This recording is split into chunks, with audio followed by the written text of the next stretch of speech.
পছন্দের মাছ কিনে এনে আপনাদের ভাইয়া পড়লো মহা বিপদে, শেষমেশ তাকে দিয়ে রান্না করাই ছাড়লাম। পাকা আম দিয়ে দিছে অফিস থেকে। আসসালামু আলাইকুম এভরিওয়ান, কি অবস্থা সবার? মাঝে মধ্যে মনে হয় বিয়েটা কেন হলো, বিয়েটা না হলেই তো পারতো। বিয়ের আগে কত সুন্দর জীবন ছিল, কোনো কাজ করতে হতো না, নিজের মন মতো চলাফেরা করতে পারতাম, আরামসে বসে বসে মায়ের রান্না খেতাম। আবার এখন কাজ শেষে যখন ক্লান্ত হয়ে একটু বিশ্রাম নিতে যাই, তখন একা একা মনে হয়, একা একা ভাবি যে এটাই তো মেয়েদের জীবন, এটা ছাড়া তো মেয়েরা একদমই অপূর্ণ। স্বামী, সন্তান, সংসার, এটাই মেয়েদের জীবন, এটা ছাড়া মেয়েরা একদমই পূর্ণতা পায় না। এখন সংসার হয়েছে, স্বামী হয়েছে, সন্তান হয়েছে, এখন চাইলেই মায়ের কাছে যাইয়ে কয়টা দিন থাকতে পারি না। তো যাই হোক, এটা হচ্ছে আমার গতকালকে শুক্রবারের একটা ব্লগ। আপনাদের ভাইয়া বাসায় ছিল, তো গত বৃহস্পতিবার হচ্ছে উনি বাজার থেকে কিছু কাঁচা লইটা মাছ কিনা নিয়ে আসছে। এটা অনেকেই হয়তো খেতে পারেন, অনেকেই খেতে পারেন না, বাট আমাদের কাছে এটা অনেক বেশি ভালো লাগে এই মাছ। আমি যখন প্রথমে মাছটা খাইছি সেদিনই হচ্ছে এই মাছটার ফ্যান হয়ে গেছি আমি। আর প্রথম রান্নাটাই আপনাদের ভাইয়া আমাকে খাওয়াইছিল। তো শুক্রবার বললাম যে তুমি যেহেতু আজকে বাসায় আসছো, তুমি হচ্ছে এই মাছটা রান্না করে খাওয়াও।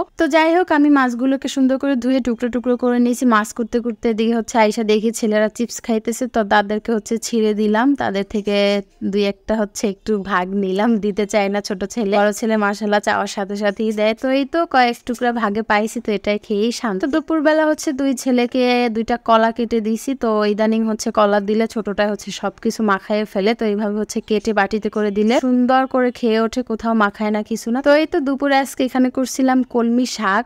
কলমি শাকটা আমি এইভাবে ভাজি করি, আর এটা খেতে কিন্তু অনেক বেশি ভালো লাগে। আমি একটু হালকা কাঁচা কাঁচা রাখি। গতকালকে আপনাদের ভাইয়া অফিস থেকে আসার সময় ওনাকে কে যেন একটা গাছ পাকা আম দিয়ে দিছে অফিস থেকে, তো সেটা নিয়ে আসছিল, খায় নাই, ও বাসায় নিয়ে আসছিল, সেটা একটু খাইলাম, ভালো লাগলো, অনেকদিন পরে এভাবে খাইছি। তো যাই হোক, এদিকে হচ্ছে আমাদের লইট্টা মাছটাও রান্না করা শেষ, এভাবে হালকা একটু ভুনা ভুনা হবে। আর যখনই এই মাছটা আনা হয় আপনাদের ভাইয়ের হাতেই রান্না করাই, তার হাতে এই মাছটা এত বেশি মজা হয় যেটা হচ্ছে না খাইলে বোঝা যাবে না। আর এই লইট্টা মাছের কাঁটাটা কিন্তু অনেক নরম, খেতে কিন্তু অনেক মজা হয়। যারা খান তারা নিশ্চয়ই জানেন এটা খেতে কতটা মজার। আমার ছেলেদেরকেও কিন্তু এই মাছটা খাওয়াইছি, আলহামদুলিল্লাহ গলায় কোনো কাটা কোটা বাজে নাই। এরপরে আমার কাজ টাজ করা শেষে তো কতগুলো হচ্ছে কলার ছোলা জমায় রাখছিলাম গাছে দেওয়ার জন্য, তো সেগুলোকে হচ্ছে আমি কেচি দিয়ে টুকরো টুকরো করে কেটে নিচ্ছি। এরপর হচ্ছে আমি প্রত্যেকটা গাছের গোড়ায় অল্প কিছু পরিমাণ করে দিয়ে দিব। তো এই তো আমার হচ্ছে বারান্দায় আরো নতুন কিছু গাছ অ্যাড হয়েছে, সেগুলো আপনাদের সাথে একদিন শেয়ার করব। তো এই তো আমি অল্প অল্প করে প্রত্যেকটা গাছের গোড়ায় কলার ছোলাগুলো দিয়ে দিব।